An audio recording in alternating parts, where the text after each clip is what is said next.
Quiero contarles que El Apuntador es una revista que desde hace más de 20 años, mucho tiempo, ha estado concentrada en el hecho escénico, en aproximarse de manera permanente a lo que ocurre, a lo que se produce, a lo que es parte de nuestra forma de entender la realidad. Y en algún momento la revista pensó que era bueno provocar una reflexión en el público respecto de lo que había visto. Tomando una iniciativa que creo que viene de Argentina y ahora con una connotación mucho más grande, propone la escuela del espectador. Es decir, esa forma de que el espectador, después de ver un espectáculo, reflexiona sobre lo que ha visto. La revista también ha podido recoger y sistematizar lo que ha ocurrido, las diversas temporalidades del teatro y la danza, los diversos momentos.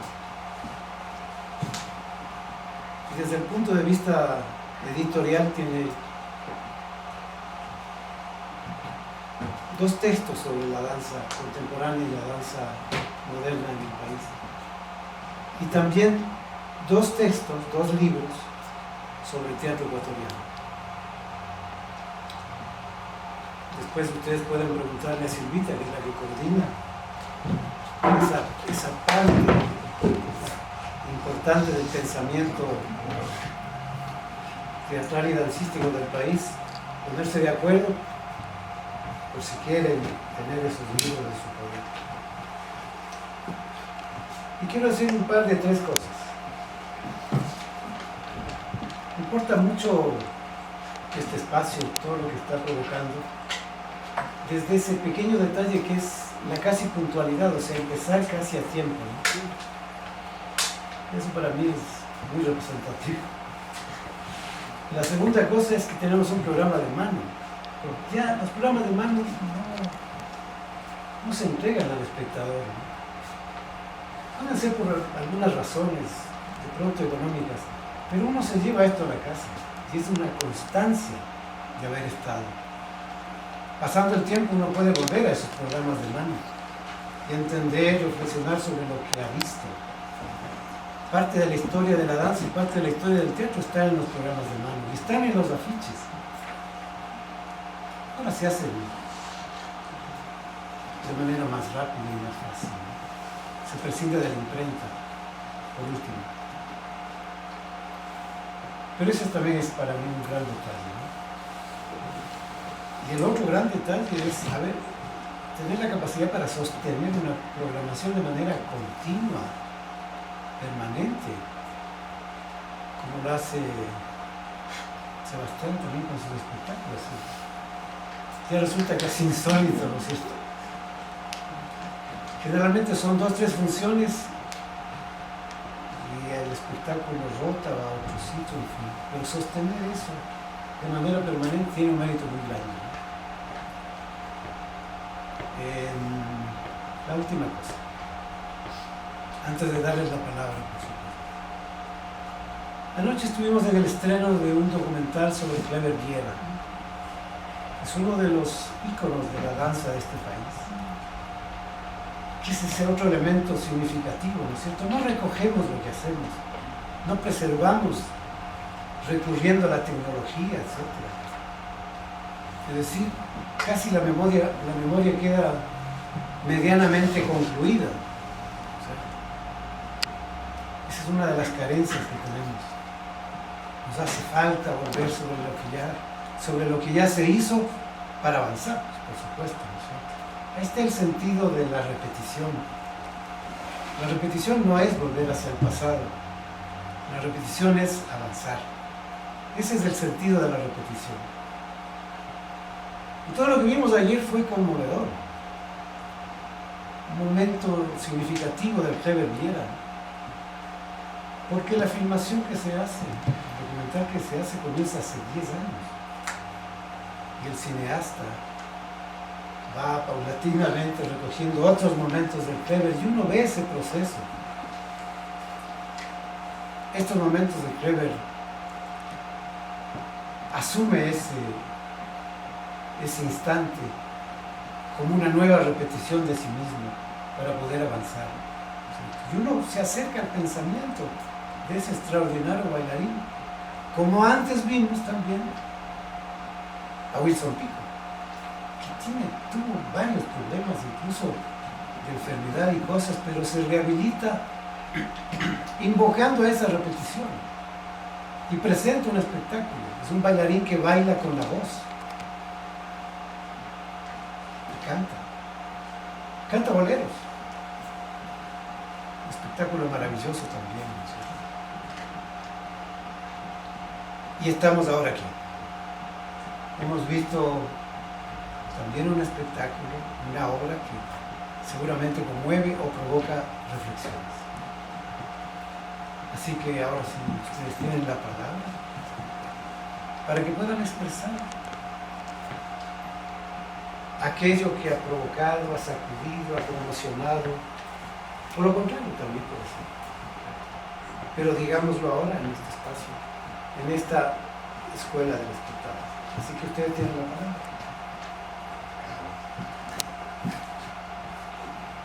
¿Quién quiere? Alumnos del estudio de actores, los que les gusta dar machetazos. El macheteo necesario. Que no es literal, por supuesto, pero... No podría ser. ¿Para hablar? No. Digo que podría ser literal. Ah, también puede ser literal, sí.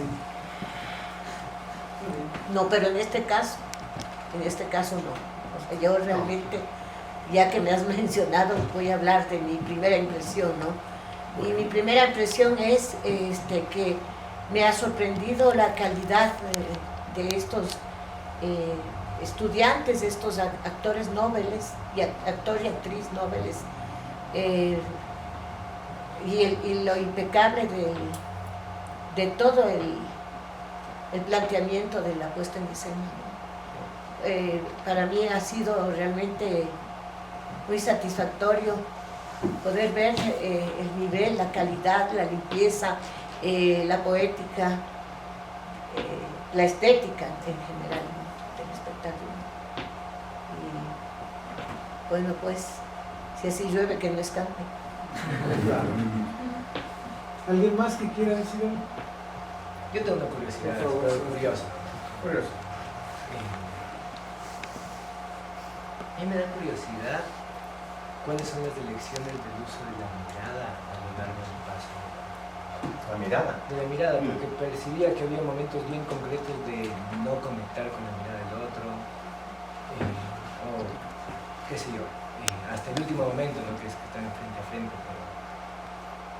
pero es más una sospecha igual, una pregunta de la sospecha de si es que hay algo atrás de esa elección.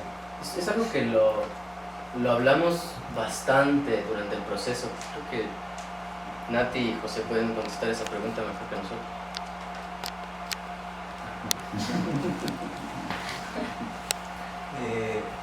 Hay un momento en el que nos miramos concretamente, tiene que ver con una búsqueda sobre el texto, ya con el trabajo actoral, en qué nos estaba pasando en ese instante, y digamos que es de la obra No puedo imaginar el mañana de Tony Salinas, pero está convertida hacia otro espacio con otras inquietudes que nos estaba atravesando en ese instante, y básicamente tenía que ver un poco con esto de la salud mental, de la violencia, etcétera, cómo no nos vemos aunque estemos ahí al lado, ¿no? Y el texto resuena mucho desde ahí.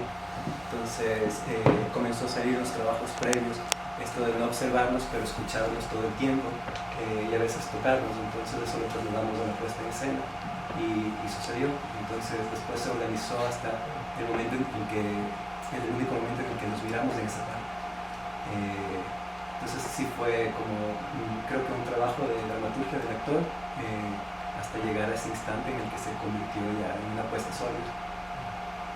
No sé si te respondo. Sí.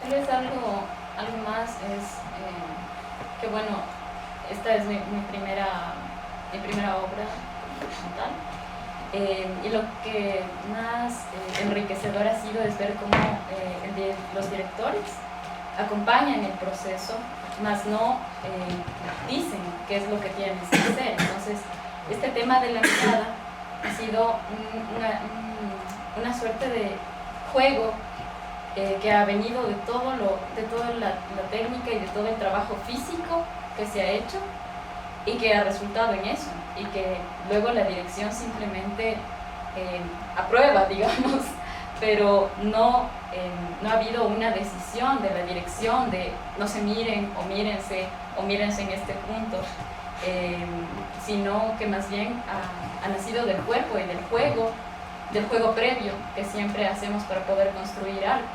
Entonces, desde ese lado a mí me parece que, no sé cómo se vea, no tengo idea, es una incertidumbre que la tendré siempre, pero lo que puedo decir es que hay verdad en el cuerpo que no mira y también verdad en el cuerpo que mira cuando mira, porque ha nacido del trabajo. Ya que me miraste tanto cuando me preguntaste, me siento interpelado y es muy interesante que me lo preguntes, y creo que voy a aprovechar para meter una cuña publicitaria.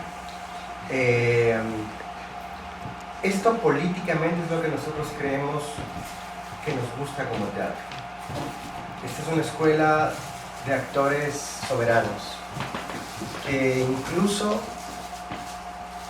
pretenden construirse a partir de la negación de la necesidad del director, en tanto que una tercera mirada siempre es una mirada demandada, no es una mirada impuesta o no tiene por qué serlo. El actor, esta es una escuela donde el actor hace y demanda al director, más que el director demanda al actor. Es una escuela en la que no creemos en los directores que dicen ritmo, ritmo, ritmo, porque no sabemos cómo hacer eso. Y entonces la respuesta concreta es: no ha habido ningún concepto previo en relación a mira aquí o no mires acá, sino ha sido postrarnos ante lo que ocurre y valorar lo que ocurre, y quizá intentar acompañar en la limpieza de lo que propone el actor, la actriz. Sí, es también una cuestión de volcarnos sobre la pregunta de ellos. En los procesos hubo un momento, esto de la mirada es interesante, es importante en la obra porque surgen las inquietudes de los actores en varias partes del proceso, especialmente en el proceso de la segunda escena, que después de los ensayos era la pregunta de ¿por qué no nos podemos mirar? ¿Por qué es tan difícil mirarnos? Entonces justamente apostar por ahí y hacernos esas preguntas, no responderles de te está pasando esto, ¿no? sino justamente hablar desde ahí, desde por qué pasa esto, y volverlo consciente para que se vuelva parte de la acción que hacen. Y claro, ¿no? En cambio en la última escena es completamente lo contrario, que están totalmente enfrentados desde un inicio. Entonces claro, es una cuestión importante porque fue una dificultad, y creo que es algo que nosotros incluso trasvasamos bastante desde el proceso pedagógico, porque nosotros no nos gusta pasar por encima de la dificultad de mirarnos como actores. A veces creo que pasamos por encima de eso.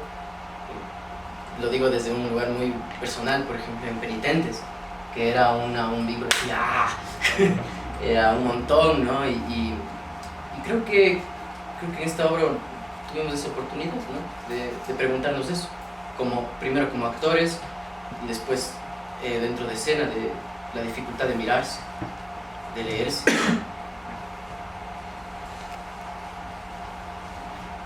¿Puedo decir algo al respecto? Sí. Me estaba acordando de algo que decía el Enrique Buenaventura, que decía que el inconsciente es sabio, que el inconsciente es mucho más sabio que el ideológico, ¿no? Y que siempre encuentra las verdades. Y si aquí se habla, como he visto en el programa y he visto en la obra, de este desencuentro entre estos dos seres, el lenguaje de las miradas no encontradas viene a ser sumamente clave. Y si no ha sido impuesto, quiere decir que el juego de la improvisación, el juego escénico, lo ha podido captar, ¿no? Y lo ha podido desarrollar en esta sabiduría del inconsciente del actor y de la actriz.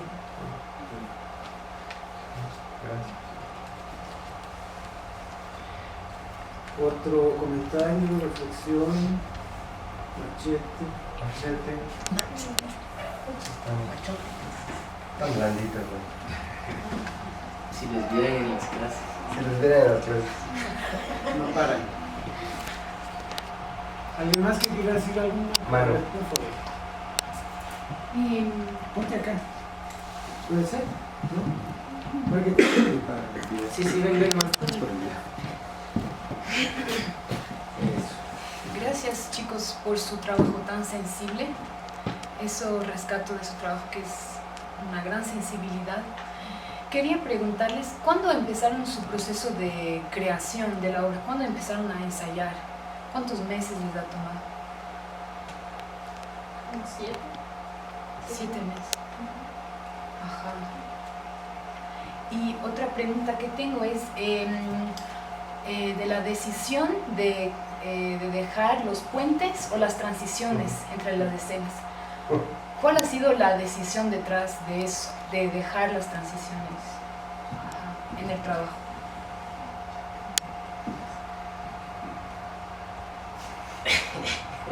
A ver, Habla. creo que bueno, eso es una de las cosas que vimos inmediatamente con el León, justo antes de que León se vaya de viaje. Ya habíamos tomado la decisión de dejar las transiciones y fue una cosa difícil que en el proceso de estructuración de la obra, si es que funcionaba, si es que no funcionaba. Nos tropezamos bastantes veces en el proceso de estructurar. Yo como desde la dirección era como que a ver cómo estructuro esto. Es imposible de estructurar porque el puente en el lenguaje del estudio, en el lenguaje técnico del estudio, no es compatible con la estructuración, porque el puente es un momento de pasar a la escena, simplemente es pasar del trabajo previo a la escena, y eso no es algo que se puede estructurar. Se pueden estructurar ciertas cosas, ¿no? Como yo me pongo la ropa y coloco esto aquí, y después todo en el medio de lo que pasa es casi imposible de estructurar, pero la decisión de dejarlo es como ir como hilando entre estas escenas, y quizás es como estos momentos, desde mi mirada es como estos momentos entre escenas, esto que pasa entre ellos, entre las escenas. Y también es una manera de evidenciar el puente, ¿no? De evidenciar ese tránsito que ellos necesitan para transformar, para componer, para pasar de un lugar a otro. Yo soy un profundo desengañado de la tradición de la posmodernidad. Pienso que la tradición de la posmodernidad se está colocando en la cabeza de los artistas contemporáneos de una manera muy gratuita. Entonces hay una especie de autocomplacencia por cualquier cosa. Y sin embargo de esto, creo que cada vez me acerco más a la tradición de la posmodernidad, aunque yo no quiera. Entonces, voy a hacer una confesión también, que es como un deseo mío privado de volver sobre pasos de toma de decisiones como director desde hace mucho tiempo que llevo dirigiendo. Entonces, esa cortina no es casual, esa cortina remite a todos los últimos espectáculos en los que yo he dirigido, que he puesto un telón de fondo, que es como una especie de... León pone telones de fondo. Pero esa cortina también me remite al primer espectáculo que dirigí en España, que se llama Herida, de nueva dramaturgia argentina de Bernardo Capa, donde ponía 4 cortinas enormes que los actores trabajaban, ¿no? Es como regresar sobre mis pasos en decisiones y ponerme a prueba en decisiones estéticas y ver si es que esas decisiones estéticas finalmente son lenguaje. Finalmente, como autocrítico conmigo mismo de, ¿será que el director es interesante? O sea, ¿será que es importante el director? ¿Será que esas decisiones estéticas del director son lenguaje estético al final? ¿Sí o no? Entonces es una puesta a prueba. Pero ¿por qué hice ese preámbulo de la tradición de la posmodernidad? Porque creo que este espectáculo específicamente es un espectáculo muy posmoderno, de lo más posmoderno que yo he participado, porque no es mi espectáculo. En la tradición de la posmodernidad desaparece el artista, el brillante, el dueño de la obra, y se convierte efectivamente en una gran apuesta común, multiforme, multivocal, polisémica, fragmentaria, líquida. Entonces tiene mucho de eso, porque evidentemente yo les decía a los compañeros que lo decía llorando hace 2 semanas cuando veía lo que habían hecho.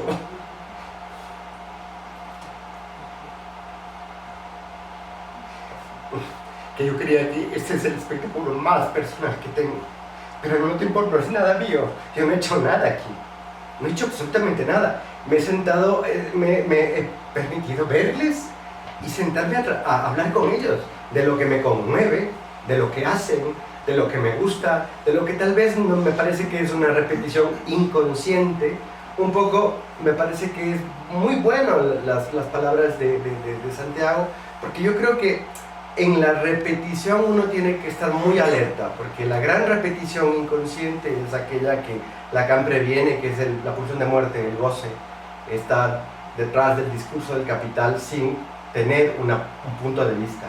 Pero la repetición consciente, en cambio, es la gran herencia de la tradición moderna, del teatro.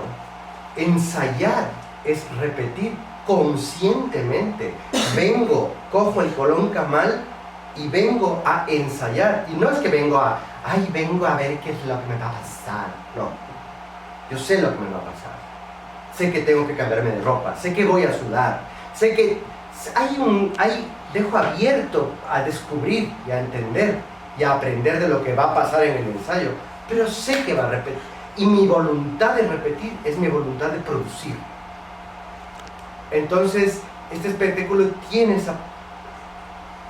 esas voluntades privadas, pero no son la voluntad privada. Yo no soy dueño de las decisiones de nada. Soy partícipe. Soy el que menos ha hecho aquí, el que menos. Todos ellos han hecho mucho más que yo, todos.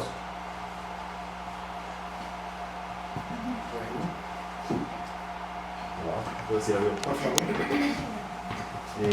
Bueno, yo quería agradecer a mis ex compañeros, a Nati, a José. Me emocionó verles, me emocionó ver lo que su progreso ha evolucionado un montón. Me gustó ver toda la técnica en ustedes. Siento que está una estructura muy fuerte que se puede repetir y crecer a lo largo de estas funciones. Y les agradezco por eso, o sea, por mostrarme esa técnica que hemos aprendido aquí en el estudio de ustedes. Gracias.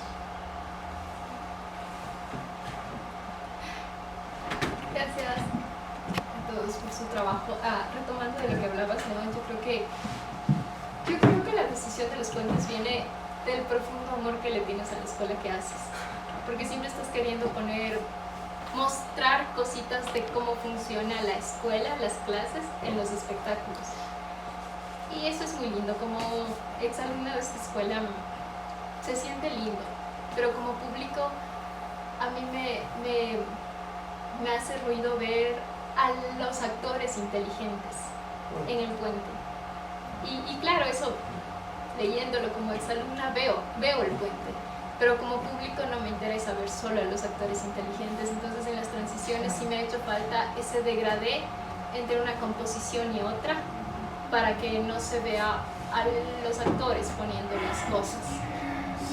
Y gracias por haberme hecho sentir tanto en esta canción. Técnicamente el riesgo es exhibir lo contingente. Eso es el riesgo. No es la primera vez que se muestra el trabajo actoral. En el Bania dejaba entrar al público cuando la gente estaba calentando, en el trabajo previo.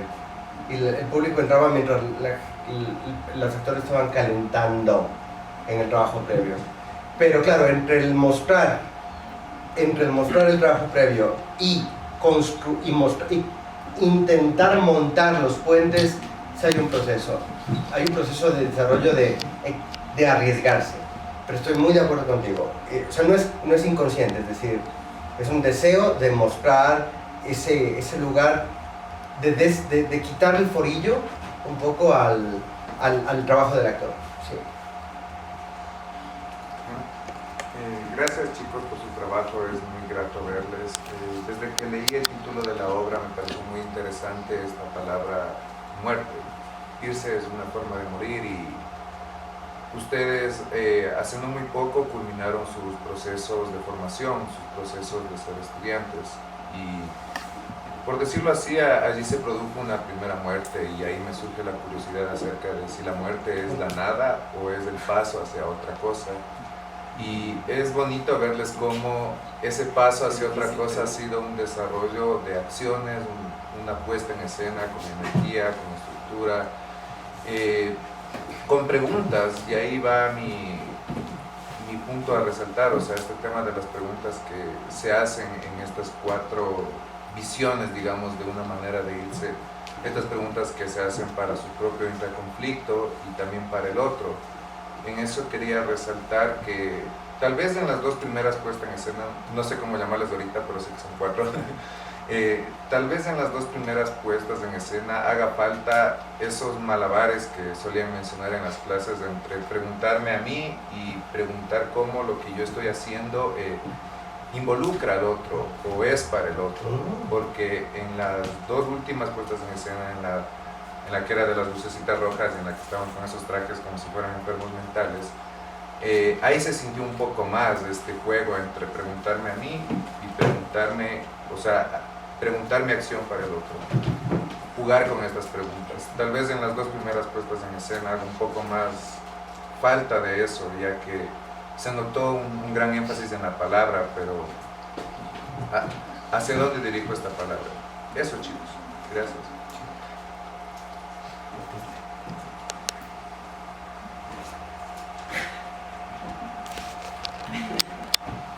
A ver, primero me quedé pensando en esto que decía la Mercy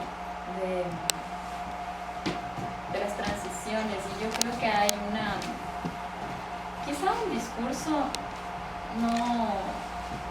no sé si inconsciente o qué es esto, pero constantemente esta obra está pasándose hacia la vida.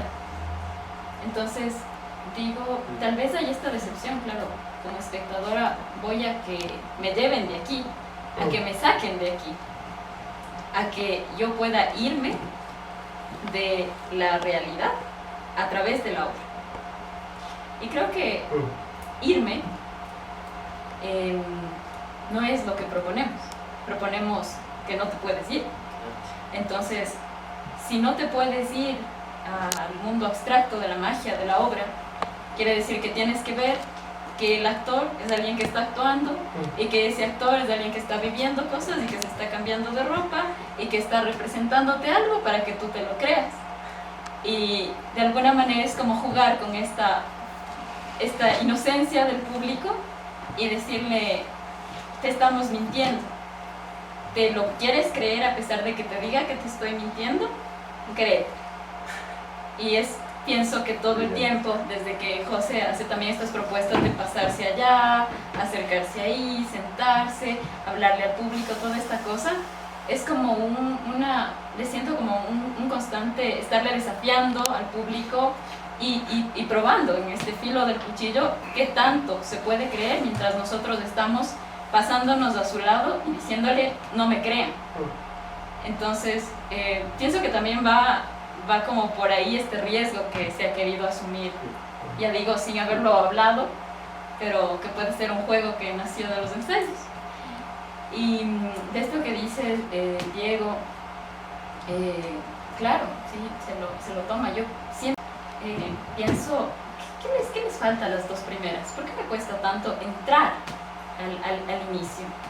Y pienso que hay una cosa igual de la construcción, porque al inicio, y ahora me voy a quejar, como me dijeron, quéjate, quéjate. Se suponía que yo me tenía que quejar en la introducción, pero decidí no hacerlo. Pero me iba a quejar de que al inicio, y no puedo soltar eso, de que al inicio había un texto mucho más largo, es de la gata sobre el tejado de zinc. Esta parte que yo digo de somos dos personas de una misma barca que se hunde, todo eso. Eran como 3 párrafos o algo así. Entonces cuando José entró a recortar las cosas, yo me sentí limitada y dije, no puede ser, devuélveme esa parte, devuélveme mis textos, devuélveme lo que decía, porque sin eso no está completo. Entonces ahora cuando lo digo, siento como si no estuviera diciendo lo que tengo que decir. Y le decía, oye José, es como cuando estás hablando y de repente alguien te corta y no acabas la idea y te quedas, necesito decir el resto. Entonces pienso que quizá es ese tropiezo con el que me he chocado, porque de alguna forma yo soy quien inyecta la primera energía de la obra y es una parte importante. Y creo que ese tropiezo con el que me he quedado ha hecho que esas 2 escenas iniciales tarden en calentarse. Y eso, espero que después de haberme desahogado, ahora sí pueda trabajar con él. Puede ser. Bueno, muchas gracias. Creo que ha sido fecunda esta reunión. Un poco para completar eso de la repetición. La repetición rompe la continuidad, ¿no? Esa es la idea de la repetición. Y alguien decía que Dios inventó la repetición, porque sin la repetición el mundo sería bastante aburrido. La idea de romper la continuidad es importante, porque eso permite avanzar y crear otras cosas. Esa es un poco la idea de la repetición. Y ojalá se repitan con más frecuencia estas reuniones y estas discusiones para avanzar. Creo que es lo que verdaderamente importa. Así que les agradecemos mucho a ustedes y nos seguiremos viendo con toda seguridad.